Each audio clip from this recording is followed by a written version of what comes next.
Welcome back to California Cooking. Today, we're cooking up a celebration because there's always something to celebrate. I'm hosting a summer party, and you know, nothing says summer like homemade lobster rolls. Plus, what better way to welcome grilling season than with a mouth-watering burger you won't forget. But first, whether it's a birthday or graduation, there's a new restaurant that is perfect for any kind of celebration. Let's check out Descanso Restaurant.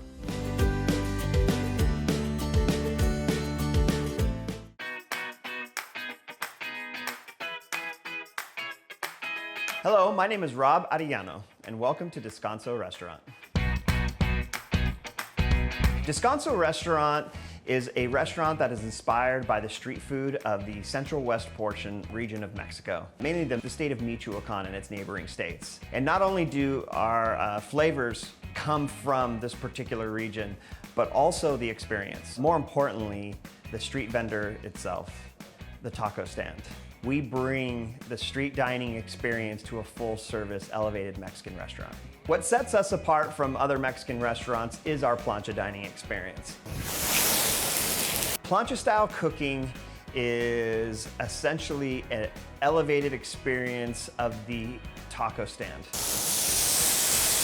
So when I say plancha, I mean flat iron grill. Our chefs cook on a flat iron grill right in front of you. For you, I'm gonna be making a ribeye steak and a chile rellenos. At your table and present the history of the foods, the flavors, everything to you in your dining experience. Chile rellenos, we finish it out with our salsa verde. I came up with this idea through my childhood. My father, who was born and raised in Mexico, and a lot of my family lived throughout Mexico, always took us on vacation throughout different parts of Mexico. And he really enjoyed seeking out the quintessential street food in every town, village we went to. And he was really good at it. And he had such a knack for finding the best street food possible. And I just fell in love with it as a kid. When I got into hospitality and started working in the restaurant industry, it was really something that I always had in the back of my head. How do I bring in that street experience, that taco stand experience into a full service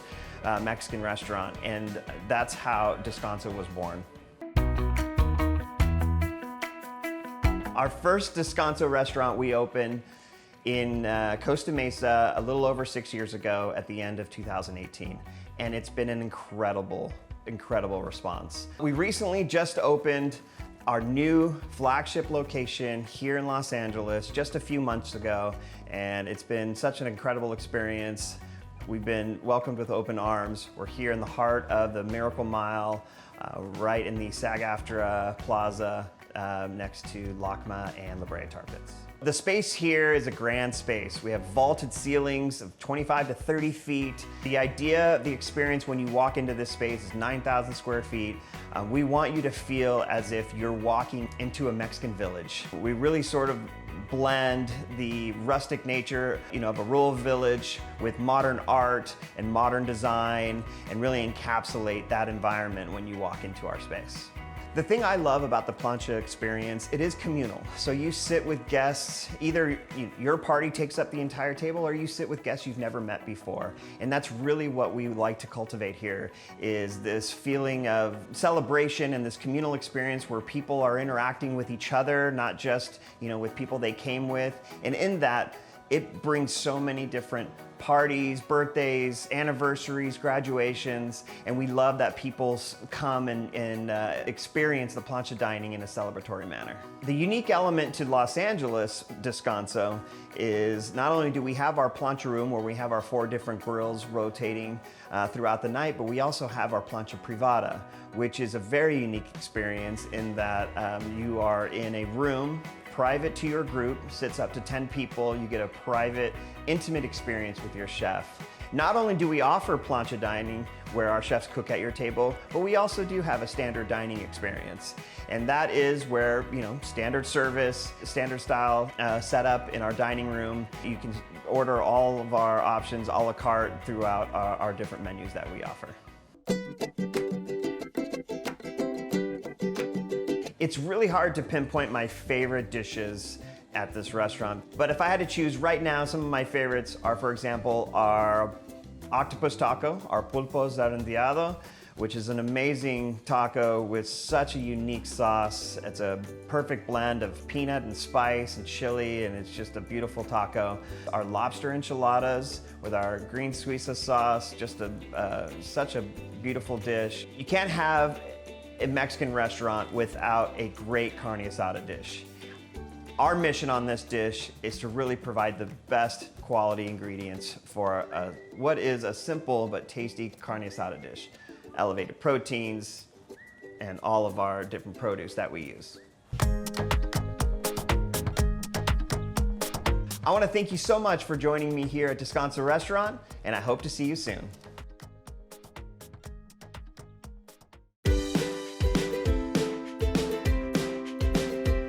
Coming up, the celebration continues. It is party time with Lobster Rolls taking center stage at my summer gathering. Then, grilling season's here. We're celebrating with a burger that's next level.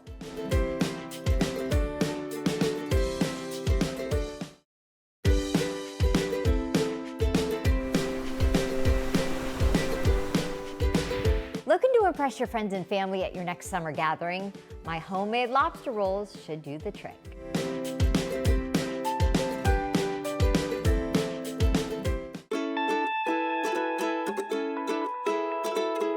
Recently, we had a party here and we made lobster rolls, and they were a huge hit. And I initially thought that was too kind of fancy and difficult to do because I don't really know much about cooking lobster, but it was really easy. You get lobster tails, which I have boiling 6 to 8 minutes, so super quick in salted water. And then you just, the hard part, remove the lobster from the shell. So initially I thought, lobster rolls, that's gonna be a really pricey thing. And yes, lobster is pricey, but you can really stretch your dollar when it comes to lobster when you put it into the good old-fashioned hot dog bun. And I know New Englanders like the split top, and trust me, they do sell them, and they were sold out. So I just had to get your plain old hot dog bun. So this will do. I mean, we make do with what we got. So these are brioche little hot dog buns. I'm gonna split them open, and I'm gonna toast the inside, because I like it when it's got that little bit of toastiness for the lobster. So I have melted butter, and I'm going to quickly just put these in the oven, low temperature, you don't wanna burn them, and get them nice and toasted for our lobster. And these went like crazy at the party we had.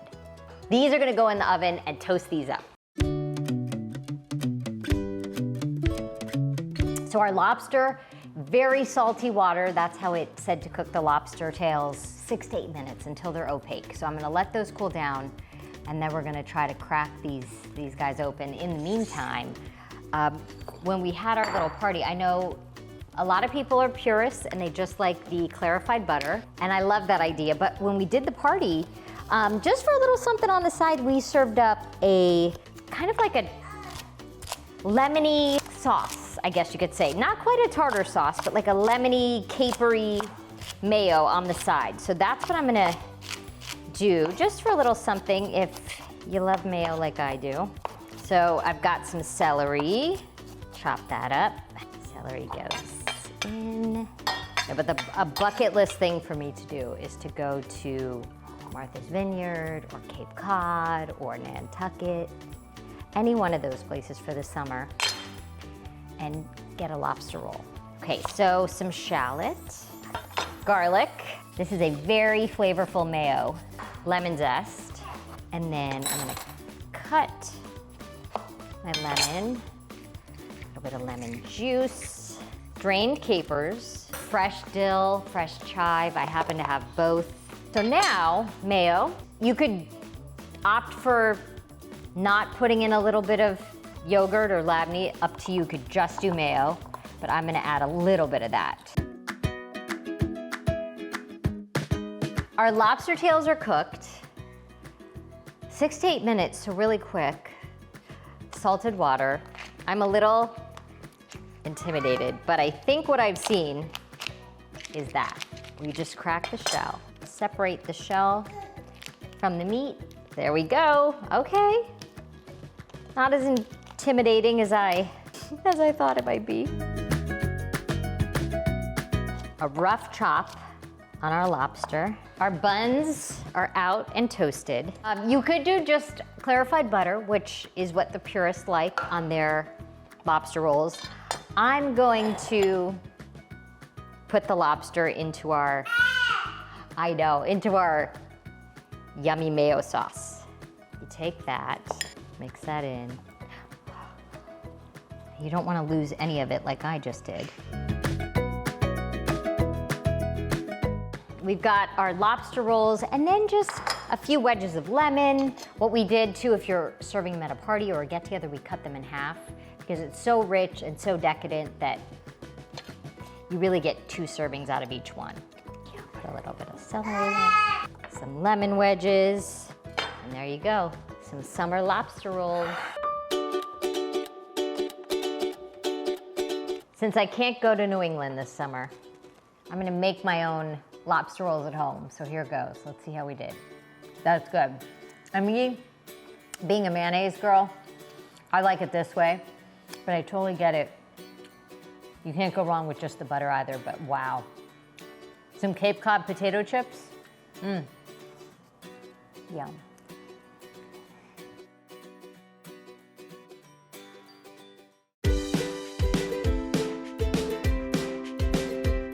Coming up, we're kicking off grilling season with one of the tastiest burgers in town. That's coming up next.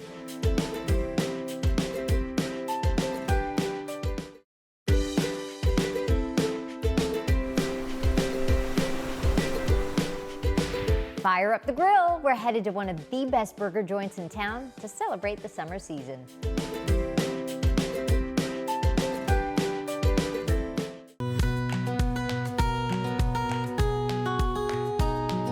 Hi, I'm Colin, I'm Katie. and we're the owners of Yellow Paper Burger. We started doing pop-ups at a bar I was working at, Tony's Saloon, pre-pandemic. And before that, it was just a burger night at home. We lived in a big house in Alhambra with a bunch of friends, and we'd cook dinner a lot together. So we started making burgers. We met at Tony's Saloon where he was working. I worked next door at Pizzanista as a cashier, and I would go into the bar after my shift, and we kind of made a connection, and he became my bartender, and then we started dating, and now we're married.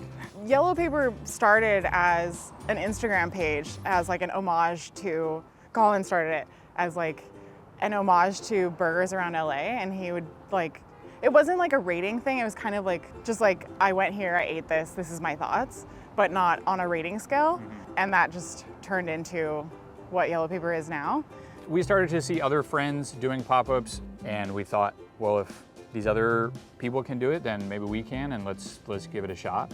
I think it just became like a thing, like again, an adventure for people during the pandemic. A lot of restaurants were closed, unfortunately, so pop-ups kind of were this way to fill that void, and you would place an order a week in advance. You would have a pickup slot that you had to get there for, and you would have to find our house. We would give you our address and all that. So it was this real sense of adventure for the guests as much as for us.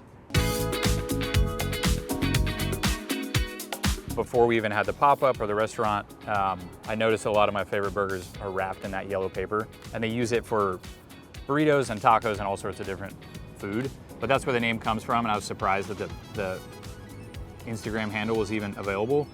But yeah, that's what it was turned into R&D unintentionally. At the time, it was just a fun way to experience and explore the city. Trying to make our perfect version of a cheeseburger. Yeah, it is a smash burger in the way that we cook it, but then we do a butter toasted bun with mayonnaise, and then we do all the veggies that you would find on a classic LA burger. Lettuce, tomato, onion, pickles, chopped chilies. So it's kind of an amalgamation of the more current smash burger trend. Even though that's been around for 100+ years, we're definitely seeing this wave that seems to be never ending of smash burgers. And then the classic LA burger with all the veggies, and a lot of people say it's got a kick, which It's from the chopped chilies. Chopped chilies, there's like a bit of spice to it. And there's a brine from the chilies as well, so that kind of like cuts the fat and the cheese of the burger. And we season the patties really well with salt and pepper.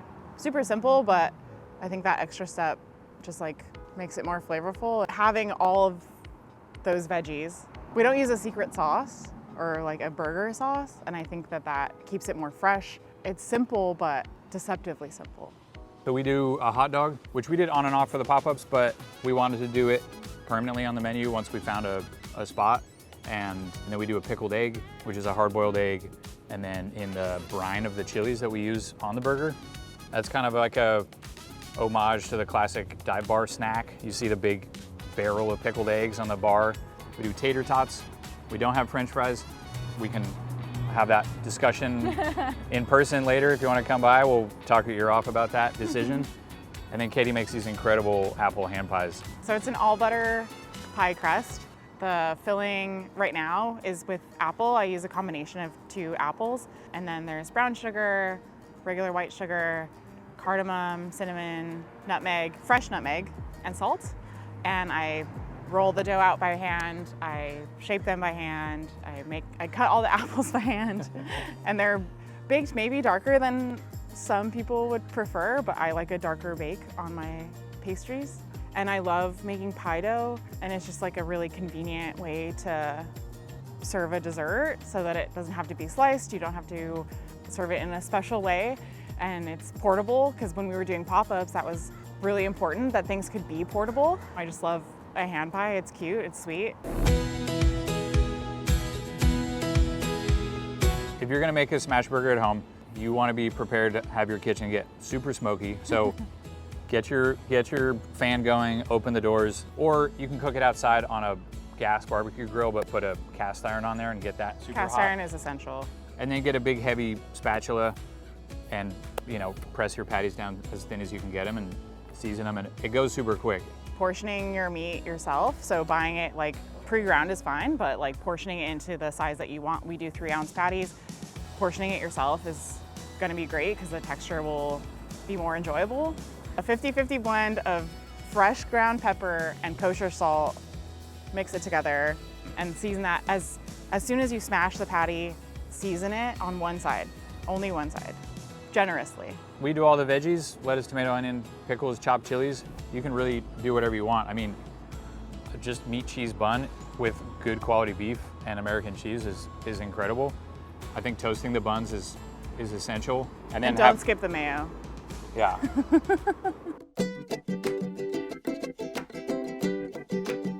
Thank you so much for hanging with us today, and we hope to see you soon in Eagle Rock.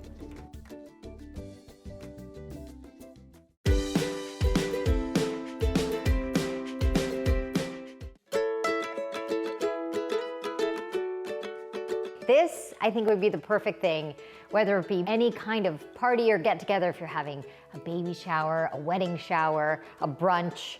It is a cheesecake, but not the kind of cheesecake you're thinking that's sweet. This is savory, and it basically involves wheels of brie that you stack on a cake stand, and then you decorate, and it looks like a beautiful cake. But I think this is a really fun, pretty festive way to kind of shake up the cheese board. So first things first, you get different size brie wheels. So right here, I've got 3 different ones, and then eventually it's gonna look like a cute little cake made out of brie cheese. So the first wheel of brie, the larger one, obviously, will go down on our cake stand.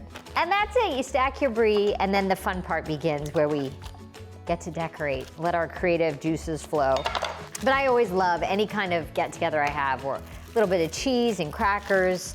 But I think this kind of takes it to a new level, which I thought was a fun twist to cheese and crackers. There you go, you want that one to be stacked in the middle, and then your baby brie will go on top. Cute, see? It's already looking like a cake, so we're doing good so far. Now, as far as fun things to decorate your cake, it could be any fruit you love. It could be nuts, it could be honey, olives, even the things that you enjoy on a cheese tray. But I'm gonna do fruit just for the colors, and I think it'd be pretty. So I decided to do some different kinds of fruit. I've got grapes, some strawberries, blueberries, blackberries, raspberries. I happen to have some tiny little tangerines. These cute little gooseberries, or I guess golden berries they're called, I thought could be fun. And then I always like the idea of an herb, some greens. So I have some sage or rosemary just to kind of tuck in when I'm done. And then I think I'm gonna hit it with a little bit of honey at the end. I mean, this is like playing. So let's start with, let me cut some strawberries. And then you just, there's no wrong move. Just see what fits, right? And you kind of can stack things. Put that one there. And you just kind of play around, see how things look. And you spin it around, see if you like that. Some raspberries, some blueberries. I kind of like the idea of even, we gotta play around. Oh, our little gooseberries. Cut some of these. I like to cut some of the fruit open so you can get different textures, colors. Let me do some more grapes over here. Maybe I'll do a little bit of orange over here. This is really like playing with your food. This could be the tricky part of how you actually get into it, but it's almost too cute to eat, but we're gonna basically cut it just like a cake. So in the back here, I'm just gonna cut a little wedge. I've got a raspberry and a little bit of rosemary. I'm gonna have a little baguette. It's got some honey on there. What a festive way to eat cheese.